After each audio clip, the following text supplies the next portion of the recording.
कृष्णाय वासुदेवाय हरे परमात्मने प्रणतक्लेशनाशाय गोविंदाय नमो नमः। प्यारे मित्रों, जय श्री राम, जय माता दी।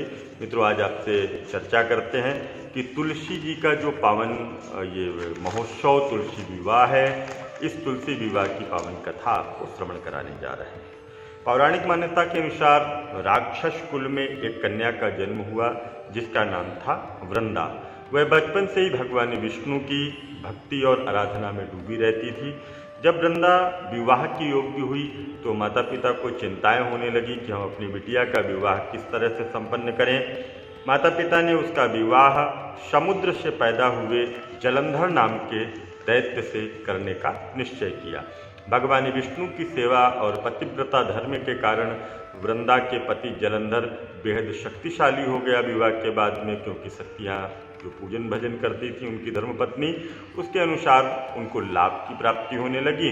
सभी देवी देवता जलंधर के आतंक से डरने लगे। जलंधर जब भी युद्ध पर जाता तो वृंदा अनुष्ठान करने के लिए बैठ जाती। वृंदा की विष्णु भक्ति और साधना के कारण जलंधर को कोई भी युद्ध में हरा नहीं पाता था, जलंधर जीत जाया करता था। एक बार जलंधर ने देवताओं पर चढ़ाई कर दी और जिसके बाद सभी देवता जलंधर को परास्त करने में असमर्थ हो गए।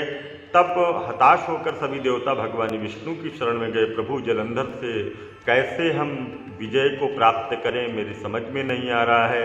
तो भगवान ने जलंधर के आतंक को खत्म करने के लिए विचार किया और भगवान विष्णु ने अपनी माया के द्वारा जलंधर का ही रूप धारण करके और छल से वृंदा के पतिव्रत धर्म को नष्ट किया। इससे जलंधर की शक्ति कम हो गई और युद्ध में मृत्यु को प्राप्त हो गया। जब भगवान ने इस तरह से छल किया तो विष्णु ने जब ऐसे छल किया तो वृंदा को पता चला कि भगवान ने इस तरह से छल किया है, तो भगवान विष्णु को शिला यानी पत्थर बन जाने का श्राप उस वृंदा ने दिया और भगवान को पत्थर को होते देख सभी देवता में हाहाकार मच गया कि भगवान तो पत्थर के हो गए। फिर माता लक्ष्मी ने वृंदा से प्रार्थना की, तब जाकर के वृंदा ने अपना श्राप वापस लिया और खुद जलंधर के साथ सती होकर के भस्म हो गई। इसके साथ में वृंदा के भस्म का जो शरीर था, जो जलंधर के साथ वृंदा भस्म हुई थी, वृंदा के शरीर के राख से एक पौधा निकला और जिसे विष्णु ने तुलसी का नाम दिया और खुद के रूप में पत्थर में समाहित हुए। कहा कि आज से तुलसी के बिना कोई भी प्रसाद मुझे प्रिय नहीं होगा, तुलसी मुझे अत्यधिक प्रिय होगी, क्योंकि मैंने इसके सतीत्व को नष्ट किया था वृंदा के, और इस राख से ये तुलसी का पौधा उत्पन्न हुआ है।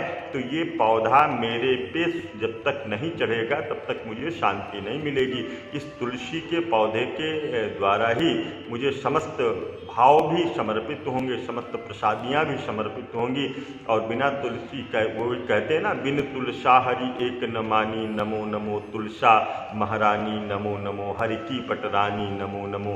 तो इस तरह से तुलसा जी भगवान विष्णु की प्रिया हैं और शालिग्राम के नाम से तुलसा जी के साथ आज के दिन पूजन किया जाता है। तभी से कार्तिक महीने में भगवान शालिग्राम जी का और तुलसा जी का विधिवत विवाह का कार्यक्रम संपन्न किया जाता है। तो आप सभी लोग भी तुलसा विवाह को करेंगे।